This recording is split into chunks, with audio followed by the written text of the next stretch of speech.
A'udzu billahi minas syaitanir rajim. Bismillahirrahmanirrahim. Barke borom Tuuba. Bismillahi ma jungir teeru bis bi ma saf.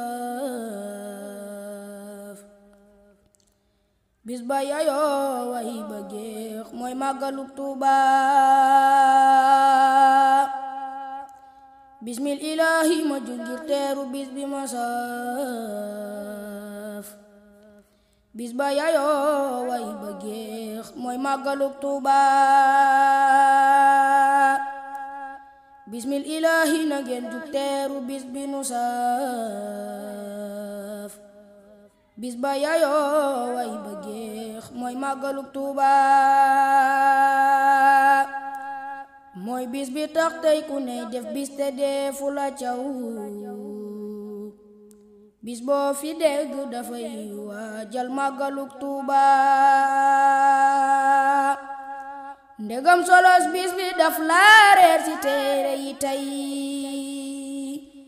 Teewlu ma kon tey nga xam luy màggalug Tuuba.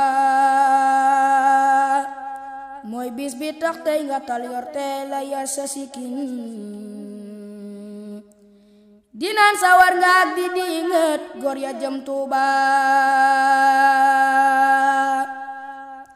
Lu jiitu bis bi ku daa bañ noon di xëy na ko rey. Ku feex ci diineem na fonkaat màggalug Tuuba. Ki tax nga tax soo amee jom war nga koy taxanal. Ki tax ñu tax ab bisam mooy màggalug Tuuba. 18 ci weeru safar mooy bis ba Ahmaduna génnoon dajeek noon ya daa bañ nit ñi xam Tuuba. Ngir Yàlla ak sunu ndimbal rek moo taxoon mu la fas. Daddu njaboot jeeg ña daa jaayante fii Tuuba. Ay ati at la fa def at mu ne ñuy gëna ful. Natom ya ngir bañ mu dellu seeg ndam ci biir Tuuba.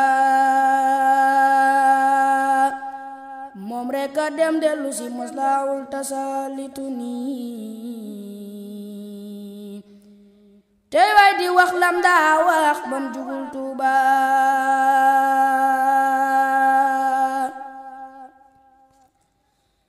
Ilawna ya nazara jalan masalina.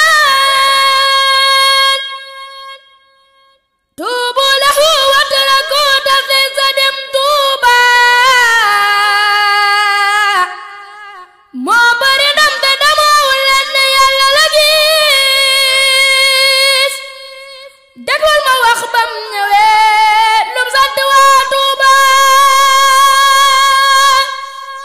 Moo bari ndam te damawul leen Yàlla la gis. Déglul ma wax bam ñëwee lum sant waa Tuuba. Ndigal la mooy daf ni woon sa mbégte kum di sa mbég. Bu bis bi dellu seete bis baay màggalug Tuuba.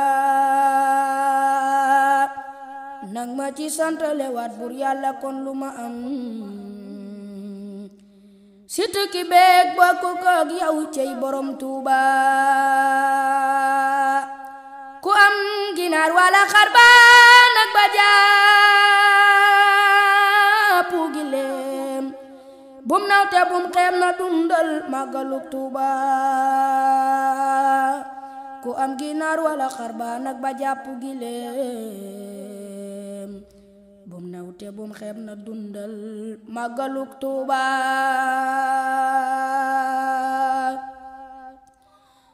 Billahi ki moo di daana fin bila dararina. Moom rek a sanaan ba man jox ko waa Tuuba. Billahi ki moo di daana fin bila dararina. Moom rek a sonnoon ba am añ jox ko waa Tuuba.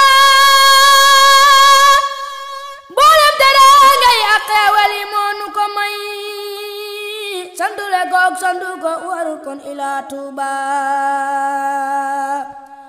ku lebulewul wara fay kuy garul bisu bu fayangi nañ wokk gaali te màggaluk Tuuba nun jekku nan màggal ko rekk a ci des nañ def ba def lu ñu mënul ngir màggaluk Tuuba safar la nit di raweek maasam ku yeewu te xam ciw gàmm lay door di waajal màggaluk Tuuba la in sakartum ku koy tafsir te bëgg mu wer 18 ci weeru safar waajal nga ñëw Tuuba kon danga gis la asi dannakum te bu wer añub safar dafee teew li war na waa Tuuba di berne ñaar fukki fan at mu ne ngay gën a mën doo perte doo daanu yem na màggaluk Tuuba moo jara miraasu moo jara dox ka booba Bawal